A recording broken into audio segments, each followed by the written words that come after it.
Bahasa Indonesia merupakan bahasa persatuan bangsa Indonesia yang lahir dari kesepakatan bersama para pendiri bangsa.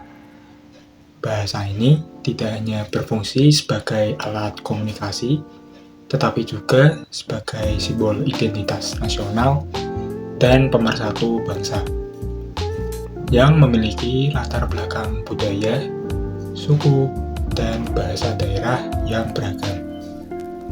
Melalui bahasa Indonesia, masyarakat dapat saling memahami satu sama lain, menyampaikan gagasan, serta mengembangkan ilmu pengetahuan dan kebudayaan. Bahasa Indonesia juga digunakan dalam dunia pendidikan, pemerintahan, media massa, dan berbagai aktivitas resmi lainnya. Namun, dalam praktik kehidupan sehari-hari, penggunaan bahasa Indonesia seringkali tidak sesuai dengan kaidah yang berlaku. Banyak kebiasaan berbahasa yang dianggap wajar karena sering dilakukan, meskipun sebenarnya tidak tepat menurut aturan bahasa. Permasalahan bahasa Indonesia dapat ditemukan di berbagai lingkungan, mulai dari sekolah, media sosial, ruang publik, hingga dunia kerja. Oleh karena itu, penting bagi kita untuk memahami permasalahan bahasa Indonesia yang ada di sekitar kita, agar penggunaan bahasa Indonesia tetap sesuai dengan fungsi dan kedudukannya.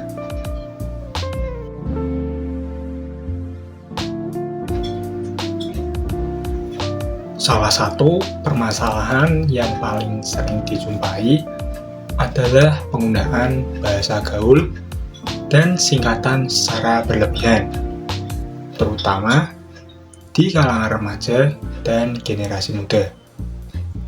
Bahasa gaul berkembang sebagai bentuk kreativitas dalam berkomunikasi dan sebagai sarana untuk menciptakan keakraban dalam pergaulan sehari-hari. Dalam konteks informal, penggunaan bahasa gaul sebenarnya tidak menjadi masalah. Bahasa gaul dapat mempererat hubungan sosial dan mencerminkan dinamika perkembangan bahasa. Namun, permasalahan muncul ketika bahasa gaul digunakan tanpa mempertimbangkan situasi, tujuan, dan lawan bicara. Banyak pelajar terbiasa menggunakan bahasa tidak baku dalam percakapan sehari-hari, baik secara lisan maupun tulisan.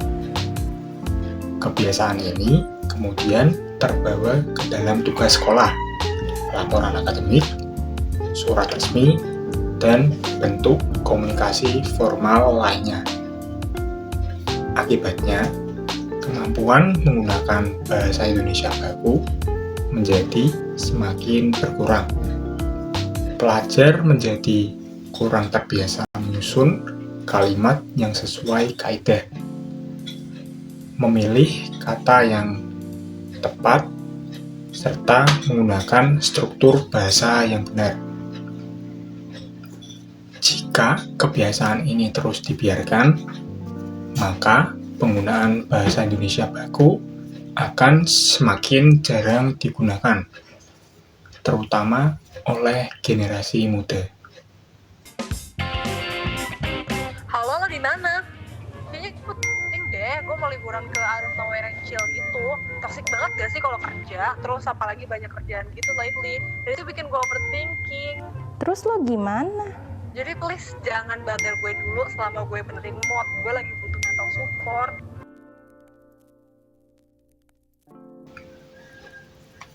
Media sosial memiliki pengaruh yang sangat besar terhadap cara masyarakat berbahasa.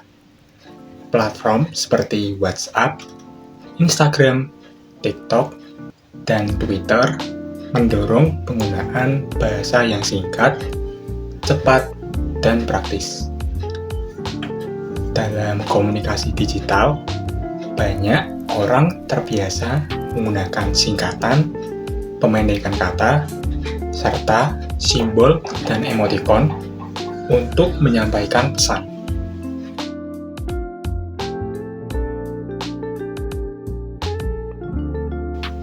Kebiasaan ini membuat bahasa Indonesia seringkali digunakan secara tidak lengkap dan tidak sesuai kaidah kebahasaan. Selain itu, media sosial juga mendorong penggunaan bahasa campuran antara bahasa Indonesia dan bahasa asing. Hal ini terjadi karena pengaruh tren global serta keinginan untuk terlihat modern dan mengikuti perkembangan zaman. Jika tidak disikapi dengan bijak, media sosial dapat menjadi salah satu faktor yang mempercepat menurunnya kemampuan berbahasa Indonesia yang baik dan benar, terutama dalam bentuk tulisan.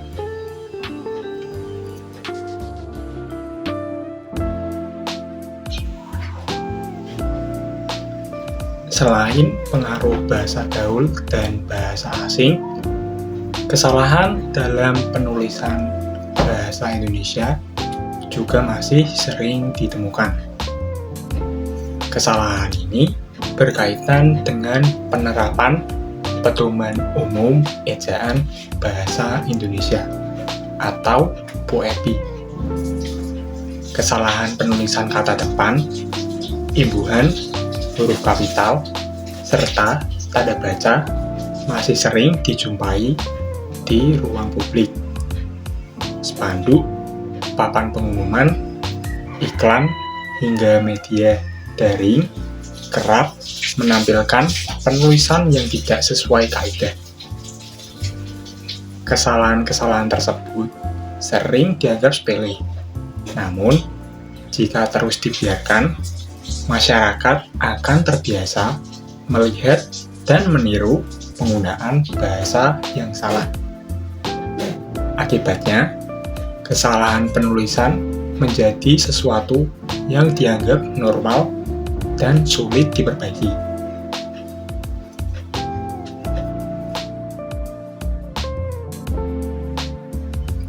Sumpah Pemuda memiliki hubungan yang sangat erat dan fundamental dengan bahasa Indonesia, karena salah satu butir sumpahnya secara jelas menyatakan bahasa Indonesia sebagai bahasa persatuan yang menyatukan seluruh bangsa Indonesia di tengah keberagaman suku dan bahasa daerah, menjadikannya sebagai tonggak penting lahirnya bahasa Indonesia sebagai bahasa nasional.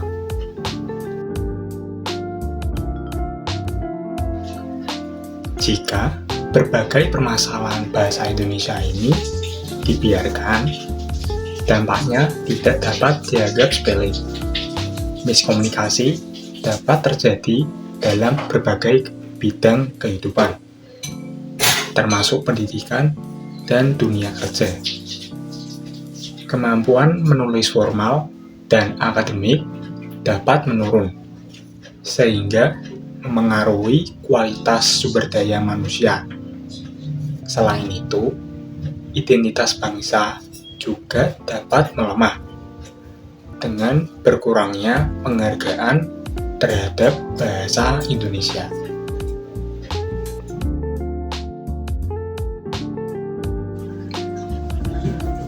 Untuk mengatasi permasalahan tersebut, diperlukan kesadaran dari seluruh lapisan masyarakat. Penggunaan bahasa Indonesia baku perlu dibiasakan dalam situasi formal. Minat baca dan literasi harus terus ditingkatkan, baik di lingkungan sekolah maupun di masyarakat. Selain itu, penggunaan bahasa gaul dan bahasa asing sebaiknya dilakukan secara bijak dan sesuai konteks. Sebagai generasi muda, kita memiliki peran penting dalam menjaga dan melestarikan bahasa Indonesia. Dengan menggunakan bahasa Indonesia secara baik dan benar, kita turut menjaga identitas bangsa dan memperkuat persatuan. Bahasa Indonesia adalah milik kita bersama. Sudah sepatutnya kita rawat, kita jaga, dan kita banggakan.